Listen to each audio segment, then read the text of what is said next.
It's got to be one of, if not the most popular missile defense systems, and likely the one with the most combat experience. Iron Dome has been touted also as being the best, with an incredibly high success rate. But is it all it's worked up to be? How much of that is just propaganda? Obviously, every country wants to show their taxpayers and the rest of the world just how great their equipment is. So, is it?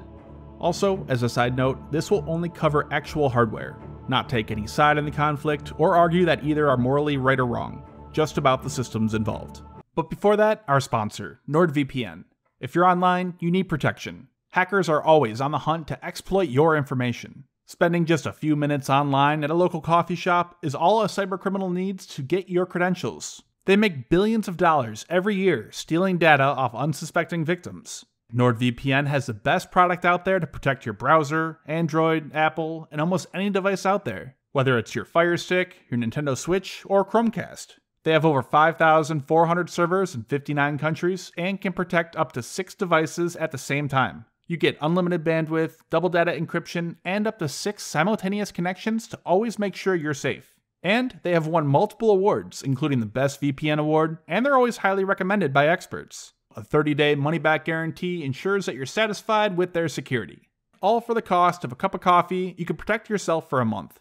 So go click the link in the description. With it, you'll get a huge discount, plus an additional month for free. Get yourself protected before it's too late. Don't be a victim. Get NordVPN. Artillery has always been a nightmare, one of the weapons the average frontline soldiers fear the most. It fires from many kilometers away, you can't see it, and it can be unpredictable just where it'll land. It's also one of the most deadly weapons. In World War II, half of all the casualties were due to artillery. World War II also saw the beginning of widespread use of rocket artillery.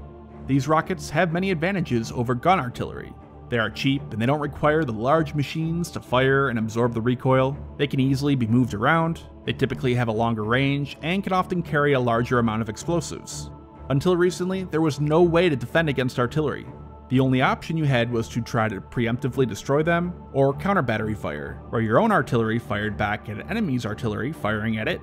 The first major leap in technology to defend against artillery were counter battery radars.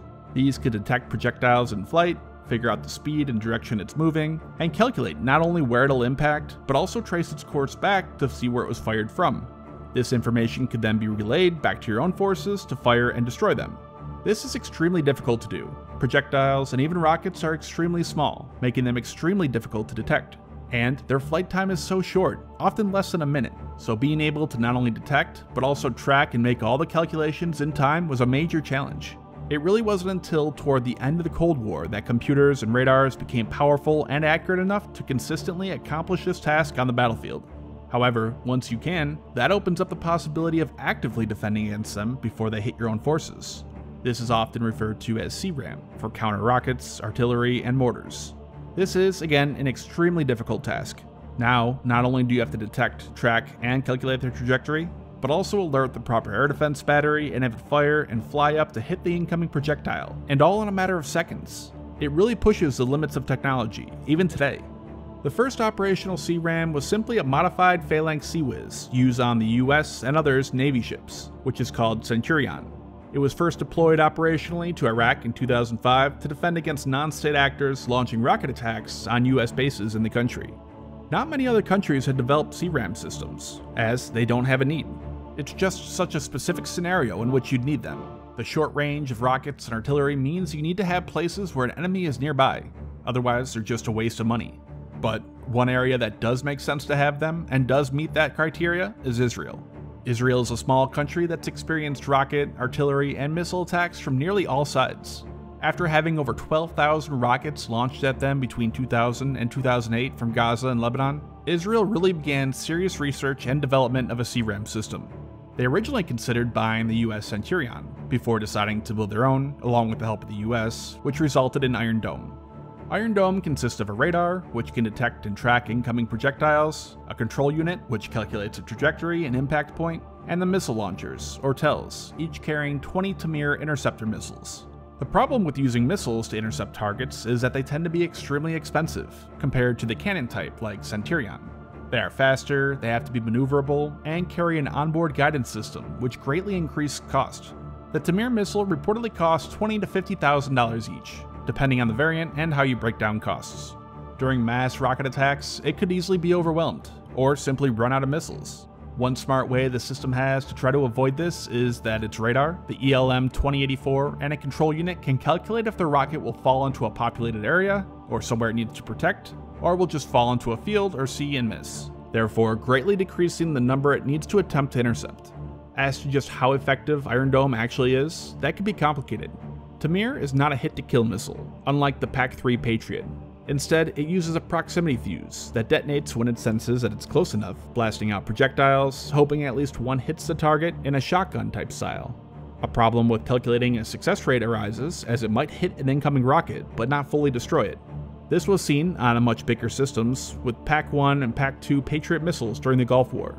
Their blast fragmentation warheads would sometimes hit an incoming ballistic missile, but only slightly damage it. This typically knocks the missile or rocket off course though, so it could, in some cases, be considered a success. One very important thing Iron Dome does have going for it though is real-world combat experience. Testing and exercises can just never fully be a substitute for actual experience. In tests, all systems are recalibrated, they know a simulated attack is coming, and they're fully ready for it. Going back to Patriot again, it showed incredible capability in testing. However, when it first experienced combat, things were different. Such a seemingly minor thing, like the internal clock being off a fraction of a second after running for 100 hours straight, caused Patriot to fail to defend against an Iraqi Scud missile, which ended up hitting a US Army barracks in Saudi Arabia. Small problems like this are difficult to detect and fix during testing, but afterward, the problem was fixed. Again, this is where Iron Dome's experience really helps it. After being operational for a decade now, and intercepting hundreds of rockets, any issues, no matter how small, have likely all been identified and fixed. This is the same reason why the Soviet Union, and now Russia, have been able to develop some of the most capable air defense systems in the world. They gained an incredible amount of experience from early systems like the S-75 and S-125 against aircraft in the Vietnam War and wars in the Middle East like the Yom Kippur War. They took this knowledge and used it to further improve future air defense systems. Experience really can make the most difference, sometimes more so than training or even having the latest technology and hardware. It really comes down to experience from actual real-world scenarios. So, Iron Dome is certainly a very successful system, and we've all seen evidence and videos of that in the news and from the aftermath of attacks. But, like any missile defense system, it is limited. It only has so many Tamir interceptor missiles, and can still be overwhelmed. The cost is yet another issue. The cheap rockets they are made to defend against might cost only a few $100s each, compared to the tens of thousands of dollars for each interceptor.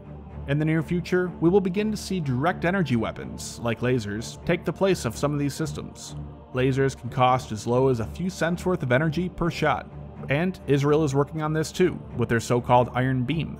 Lasers have their own problems though, such as the delicate and sensitive optics required to focus that beam. So maybe in a few years, we will be looking and seeing just how effective Iron Beam is.